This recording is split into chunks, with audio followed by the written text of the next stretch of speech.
Hello guys, this is आदर शुक्ला और आज हम लोग क्लास 12th के एक नए टॉपिक को देखेंगे। वो टॉपिक क्या है? टॉपिक का नाम है हमारा इलेक्ट्रिक फ्लक्स। इलेक्ट्रिक फ्लक्स, वैद्युत फ्लक्स हिंदी में बोला जाता है इसको, वैद्युत फ्लक्स, ये टॉपिक है हमारा। तो इलेक्ट्रिक फ्लक्स क्या होता है? बेसिकली इलेक्ट्रिक फ्लक्स में हम लोग क्या करते हैं, हम लोग जो इलेक्ट्रिक लाइन ऑफ फोर्सेस होती हैं उनकी पोटेंशियल को कैलकुलेट करते हैं, या कह सकते हैं हम लोग इलेक्ट्रिक फील्ड इंटेंसिटी को फाइंड आउट कर सकते हैं हम लोग इलेक्ट्रिक फ्लक्स की हेल्प से। ठीक है, तो इलेक्ट्रिक फ्लक्स को समझने से पहले कुछ चीजों को हमें समझना होगा। जैसे पहला पॉइंट है हमारा, what is the area vector. Area vector को बोलते हैं बच्चों, एरिया वेक्टर को बोला जाता है क्षेत्रफल सदिश। क्षेत्रफल सदिश क्या है? क्षेत्रफल सदिश ये हमें देखना पड़ेगा। ठीक है, क्षेत्रफल सदिश किसे कहते हैं, एरिया वेक्टर क्या होता है। ठीक है बच्चों, तो सबसे पहले हमें देखना है एरिया वेक्टर। सपोज कर लो कि अगर ये हमारा कोई एक स्फीयर है ना, गोला है, तो आपको पता है कि स्फीयर के पास क्या होगा, उसका वॉल्यूम होगा, उसका सरफेस एरिया होगा। सपोज कर लो कि इसका सरफेस एरिया कितना है, कैपिटल ए। ठीक है, इसका सरफेस एरिया कितना है, कैपिटल ए।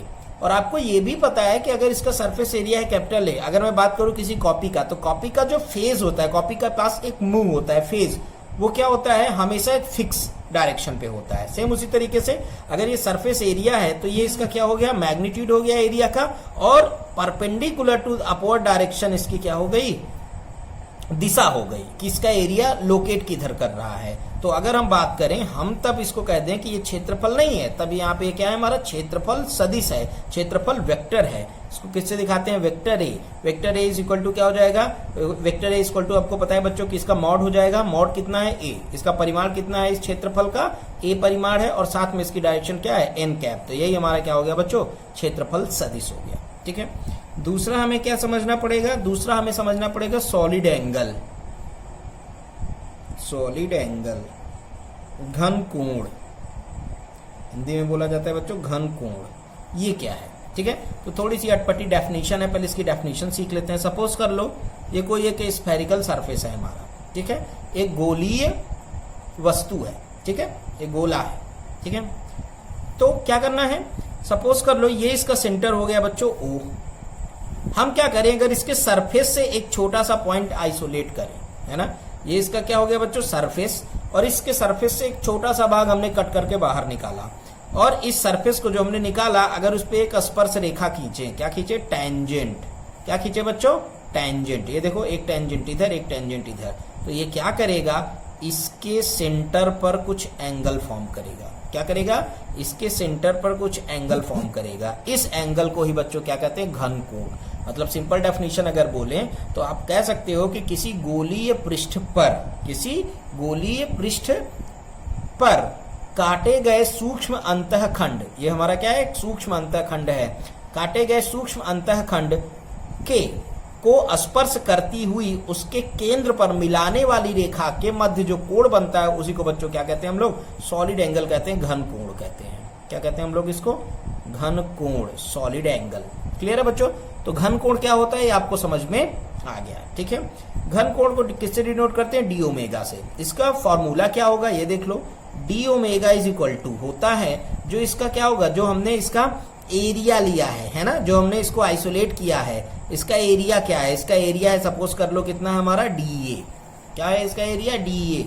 तो क्या होता है ये होता है एरिया का स्क्वायर, मतलब डी ए का स्क्वायर, और साथ में कितना इसकी रेडियस है इस सरफेस की, ये हमारा जो गोली सरफेस, इसकी रेडियस कितना है, उसका whole square, D A by are square. क्या होता है, d A by are square. याद रखेंगे आप लोग कि हमारा क्या होता है, d omega is equal to हमारा हो जाता है, d omega is equal to हो जाता है हमारा इसका क्या कहते हैं, जो सरफेस है हमारा, ठीक है, वो सरफेस का एरिया कितना है, area D A upon radius का square, D A by are square. ठीक है, तो फॉर्मूला याद रखिएगा, D omega is equal to क्या हो जाएगा, D A by are square. अगर हम क्या करें, डी ए का इंटीग्रेशन करें, मतलब ये स्मॉल अमाउंट है, एक छोटा सा कोण है घन कोण का, अगर हम इस पूरे गोले पर कोण निकालें तो हमें इंटीग्रेशन करना होगा। अगर मैं इंटीग्रेशन ऑफ डी ओमेगा लिखूं कहीं भी, तो बच्चों आपको पता है अगर इंटीग्रेशन ऑफ डी ओमेगा करेंगे तो डी ए क्या है, इस छोटे से सरफेस का एरिया, और आपको पता है कि पूरे गोले का संपूर्ण पृष्ठ का एरिया कितना होता है 4 पाई आर स्क्वायर, और नीचे हमारा क्या है आर स्क्वायर से आर स्क्वायर कैंसिल आउट हो जाएगा। ये इंपॉर्टेंट है बच्चों, डी ओमेगा का अगर हम लोग क्या करें इंटीग्रेशन करें तो वो क्या आता है ओमेगा, और इसकी वैल्यू क्या होती है 4 पाई, याद रखना बहुत इंपॉर्टेंट है। D omega is equal to क्या होता है, डी ओमेगा का अगर इंटीग्रेशन निकालें या ओमेगा की वैल्यू फाइंड आउट करें तो वो क्या हो जाएगा हमारा 4 पाई। यूनिट देख लेते हैं जरा सा, यूनिट क्या होगी, अगर ध्यान से देखो तो इधर क्या है डी ए है ना, ये क्या है एरिया, एरिया की यूनिट क्या होती है बच्चों मीटर स्क्वायर। नीचे हमारा क्या है, नीचे है हमारा रेडियस और इसका स्क्वायर है, तो इसकी भी यूनिट क्या हो जाएगी मीटर स्क्वायर से मीटर स्क्वायर कैंसिल आउट, इसकी यूनिट हो जाती है मीटर नॉट। मतलब ये क्या होता है हमारा यूनिट लेस है, किसके फंडामेंटल यूनिट सिस्टम में, किसमें फंडामेंटल यूनिट सिस्टम में। बट इसके लिए क्या होती है एक स्पेशल यूनिट होती है, उसको कहते हैं हम लोग स्टेरेडियन, याद रखिएगा उसको हम लोग क्या कहते हैं स्टेरेडियन, स्टेरेडियन। ये हमारी क्या होती है एक फंडामेंटल यूनिट होती है, याद रहेगा बच्चों स्टेरेडियन, हिंदी में भी लिख देता हूं मैं स्टेरेडियन। ठीक है बच्चों, अब हमें वैद्युत फ्लक्स समझना पड़ेगा। ठीक है, ये दोनों चीजें समझ में आने के बाद अब हम लोगों को क्या होता है इलेक्ट्रिक फ्लक्स को समझने में आसानी होती है। ठीक है, तो हमारा टॉपिक है, अब अपने टॉपिक पे आते हैं। टॉपिक हमारा क्या है इलेक्ट्रिक फ्लक्स। ठीक है, चलो क्या है इलेक्ट्रिक फ्लक्स देखते हैं। सपोज कर लो ये कोई एक हमारा एरिया है, ठीक है, और इसको हमने क्या किसी एक electric field uniform electric field पे रखा है। अगर यूनिफॉर्म इलेक्ट्रिक फील्ड पे रखा है तो आपको पता है बच्चों की इलेक्ट्रिक लाइन ऑफ फोर्सेस पास करेंगी, है ना। अगर यूनिफॉर्म इलेक्ट्रिक फील्ड पे रखा है तो क्या करेंगी electric line of forces pass out करेंगी। ठीक है, ये होगा इलेक्ट्रिक फील्ड की डायरेक्शन। ठीक है, यहां से इलेक्ट्रिक लाइन ऑफ फोर्सेस क्या कर रही हैं पास आउट कर रही हैं। ठीक है, ये हो गया इसका स्मॉलेस्ट एरिया, ये हमारा ये पूरा हमारा कॉपी का प्लेन है सपोज कर लो, और ये इसका हमने एक स्मॉलेस्ट एरिया ले लिया। मान लो ये एरिया इधर है ना, आपको पता है कि इसका एक क्षेत्रफल सदिश होगा, तो ये एरिया हमारा इधर हो गया इसका डी ए, जो इलेक्ट्रिक फील्ड से कितनी डायरेक्शन पर है थीटा से, इलेक्ट्रिक फील्ड से कितनी डायरेक्शन पर है थीटा से। तो इलेक्ट्रिक फ्लक्स क्या होता है इसको दिखाते हैं बच्चों, याद रखना फाई ई से। कैसे दिखाते हैं फाई ई, फाई का मतलब होता है फ्लक्स और ई का मतलब होता है इलेक्ट्रिक फ्लक्स। तो अगर हम बात कर रहे हो इलेक्ट्रिक फ्लक्स की तो इलेक्ट्रिक फ्लक्स क्या हो जाएगा हमारा, इलेक्ट्रिक फ्लक्स की डेफिनेशन अगर बात करें तो क्या होता है किसी भी प्लेन को, ठीक है, किसी भी प्लेन को पास करके बाहर निकलने वाली या पास करके जाने वाली कुल इलेक्ट्रिक लाइन ऑफ फोर्सेस का जो नंबर होता है, याद रख लेना, कहीं पे मैं लिख देता हूं number of electric line of forces which is passes to the surface। ठीक है, किसी सरफेस को पास करके, ठीक है, किसी भी सरफेस को पास करके जाने वाली कुल इलेक्ट्रिक लाइन ऑफ फोर्सेस की जो नंबर होती है बच्चों, उसी को हम लोग क्या कहते हैं इलेक्ट्रिक फ्लक्स कहते हैं। तो फाई इज इक्वल टू अगर हम यहाँ पे निकालें तो सिंपल फॉर्मूला मिल जाता है, phi is equal to E d A cos theta. याद रखना यहाँ पे हम लोग अगर इसको थीटे को दो कंपोनेंट ब्रेक करें तो इधर आएगा बच्चों डी ए साइन थीटा, वो परपेंडिकुलर कंपोनेंट है, उससे हमें कोई लेना देना नहीं। इसका जो हमारा क्या होता है, इसका लीनियर कंपोनेंट होता है, वो हमारा आएगा डी ए कॉस थीटा। तो जो फाई होता है डी फाई, क्योंकि हमने इस स्मॉल पे निकाला है, तो d phi is equal to कितना होता है E d A cos theta. Clear है। अगर हम इसको संपूर्ण पे निकालें, इस टोटल पे निकालें, तो फाई इज इक्वल टू क्या हो जाएगा इंटीग्रेशन ऑफ डी फाई। ठीक है, और अगर इंटीग्रेशन ऑफ डी फाई निकालोगे तो बस यहाँ से डी साइन हट जाएगा ई डी ए कॉस थीटा, ये भी फॉर्मूला होता है।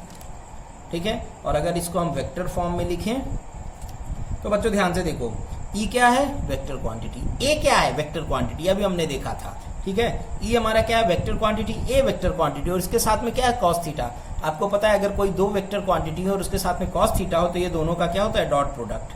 मतलब क्या लिखेंगे vector E dot vector A is equal to क्या फाई। आपको पता है कि डॉट प्रोडक्ट क्या होता है एक स्केलर क्वांटिटी होती है, इसलिए यहाँ पे क्या आएगा फाई आएगा। क्लियर है बच्चों।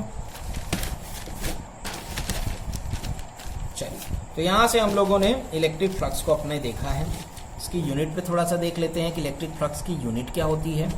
तो यहाँ से इलेक्ट्रिक फ्लक्स का फार्मूला हमें मिल गया, क्या होता है formula E d A cos theta, है ना। इलेक्ट्रिक फ्लक्स का फार्मूला में मिल गया EDA कॉस थीटा, ठीक है। चलिए उसके आगे देखते हैं। अगर हम लोग इसकी यूनिट पे बात करें, किस पे बात करें, इसकी यूनिट पे, कि इसकी यूनिट क्या होगी, तो यूनिट अगर हम लोग निकालें, ठीक है, तो phi is equal to formula क्या है हमारा, EDA या EA है, सिंपल सी बात है। ई की यूनिट क्या होती है, ई हमारा इलेक्ट्रिक फील्ड इंटेंसिटी, इसकी यूनिट क्या हो जाएगी, इसकी यूनिट होगी, आप लोग को अगर याद हो, न्यूटन पर कूलम। इसकी यूनिट क्या होती है, न्यूटन पर कूलम। और ए क्या है हमारा, ए है हमारा एरिया, इसकी यूनिट क्या हो जाएगी, मीटर स्क्वायर, मतलब इसकी यूनिट क्या हो जाएगी, न्यूटन मीटर स्क्वायर पर कूलम, ठीक है।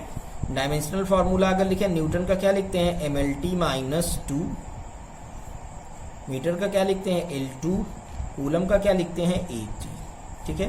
फाइनली अगर इसको हम लोग कैलकुलेट करें तो क्या मिल जाएगा, M, यहाँ पे देखो बच्चों L1 है, यहाँ L2 है, कितना हो जाएगा, L3, यहाँ पे T-2 है और एक और T यहाँ से ऊपर जाएगा, T-3 हो जाएगा, -2 पहले से, और एक और जाएगा T-3 हो जाएगा, A-1 हो जाएगा, क्या हो जाएगा हमारा, ये हो जाएगा ML3 T-3 A-1, क्लियर है, ठीक है। ये हमारा क्या हो गया, इसका डायमेंशन फार्मूला और यूनिट हो गई, क्लियर बच्चों।